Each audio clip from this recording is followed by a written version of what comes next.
Have you ever wondered what could have possibly led to the devastating Battle of Neville's Cross? To understand this, we must delve deep into the annals of history, to the time of the Second War of Scottish Independence. This was a period marked by turbulence, power struggles, and shifting alliances. The French king, beleaguered by his own conflict with the English, played a crucial role in sparking the flames of the Battle of Neville's Cross. In an attempt to divert English resources away from his own battlefront, he implored the Scottish to invade England. It was a strategy as bold as it was audacious, a move that would force England to split their attention between two fronts. The Scots, led by their king David II, responded to the call. They assembled a formidable force, numbering around 12,000 men, ready to cross the border into England. This was a considerable show of strength, aimed at not just aiding their French allies, but also furthering their own cause in the ongoing struggle for Scottish independence. But this was not a decision taken lightly. The Scots were well aware of the risks involved. An invasion of this magnitude would undoubtedly draw a fierce response from the English. Yet, they chose to press forward, driven by the hope of victory and the promise of a stronger, more independent Scotland. This was a high-stakes gamble, a move that could potentially alter the course of history. The Scots, bolstered by their alliance with the French, were ready to confront whatever challenges lay ahead. They marched towards England, their spirits high, their resolve unshaken, and so the wheels of fate began to turn. The Scots, with their strong army, were on the move, heading towards a confrontation with the English. The English, for their part, were not about to sit idle and let their land be invaded. They too began to mobilize, preparing to meet the Scottish force head-on. The tension was palpable, the anticipation overwhelming. Thus, the stage was set for a battle that would be remembered through the ages. As the Scottish troops marched towards Durham, little did they know what awaited them. The English, not ones to be caught off guard, had swiftly mobilized their forces, pulling in reinforcements from the sturdy men of Yorkshire. This was no ragtag band of soldiers, but a well-oiled machine ready to defend their land. While the Scots were on the move, the English were laying their plans. Their strategy was simple, yet effective. They knew the terrain, they knew their strengths, and they were prepared to use both to their advantage.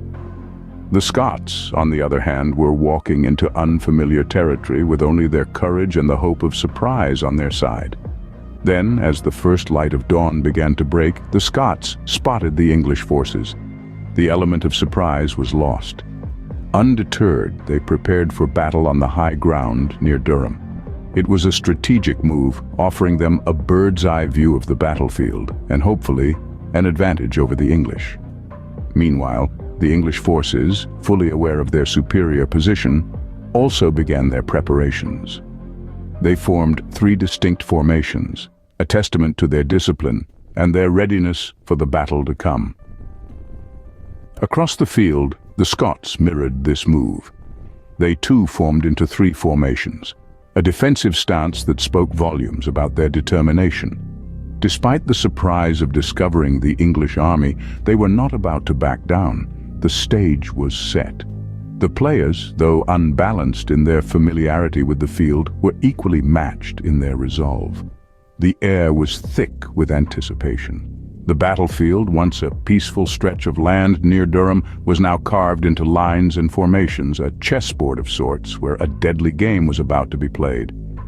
The battleground was ready and the players were in place, awaiting the dawn of a decisive day.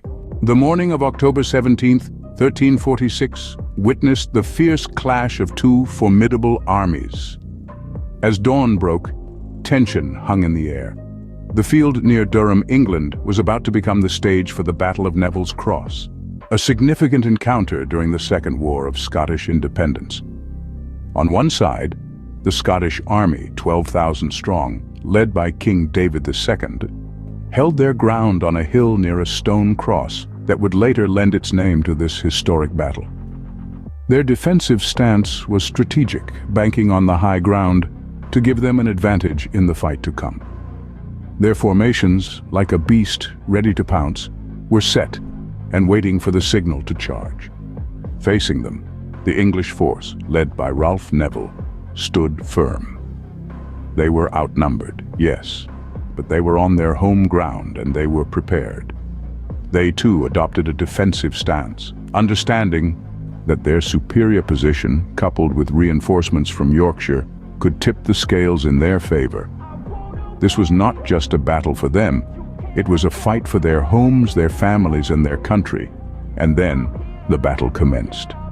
Steel clashed against steel, arrows whistled through the air, and the cries of men and horses filled the battlefield. It was a grueling encounter, with both sides displaying extraordinary courage and determination. Key moments punctuated the day's fighting. The English, despite their numerical disadvantage, managed to break through the Scottish lines, turning the tide of battle in their favor. Their strategy, coupled with the tenacity of their soldiers, proved that numbers alone don't win battles. The Scots, despite their initial advantage, found themselves pushed back, their ranks thinning and their morale plummeting. King David II himself fought valiantly, but even his efforts couldn't stem the English tide. The day was slipping from the Scots' grasp, and with it, their hopes of a victory. In the end, it was the English who emerged victorious, leaving the Scottish army in ruins. The Battle of Neville's Cross was a testament to strategic planning, bravery, and the sheer will to protect one's homeland. As the dust settled and the cries of battle fell silent, the field near Durham bore witness to a new chapter in the annals of history. The echo of the battle cries had barely died down when the grim aftermath started to reveal itself. The Battle of Neville's Cross had not been kind to the Scottish forces. Their defeat was not just a loss of men and morale, but a loss of leadership. Among those captured was the Scottish king, David II.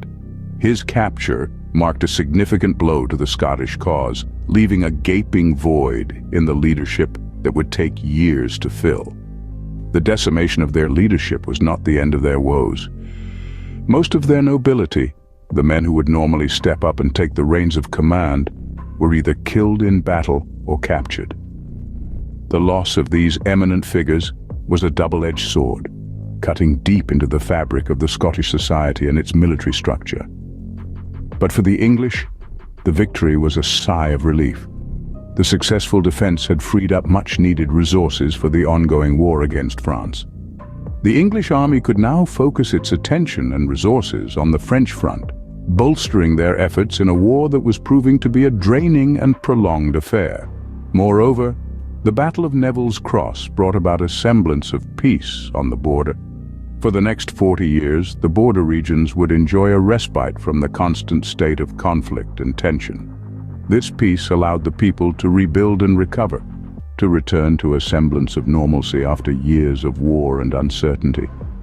The impact of this single battle went beyond the immediate victory or loss. It shifted the balance of power, altered the course of the war, and shaped the future for both England and Scotland.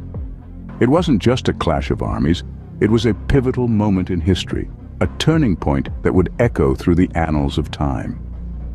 The Battle of Neville's Cross was not just another battle, it was a turning point in the Second War of Scottish Independence. Looking back, the Battle of Neville's Cross stands as a stark reminder of the cost of war. A conflict born from the machinations of a distant French king. It saw the Scottish army, under King David II, rise to the challenge, only to be met with the English forces led by Ralph Neville. It was a battle of strategies, of defensive stances and superior positions, of courage and sacrifice on both sides. Yet the aftermath was less about glory and more about the harsh realities of war. The capture of the Scottish king, the loss of their leadership, the mobilization of the English army. All these elements paint a vivid picture of the turmoil that ensued. But beyond the immediate consequences, the Battle of Neville's Cross had far-reaching implications. It altered the course of history, freeing up English resources for the war against France and bringing peace to the border for 4 decades. It's a testament to how individual battles can shape the future, how they can ripple through time, influencing events far beyond their immediate context.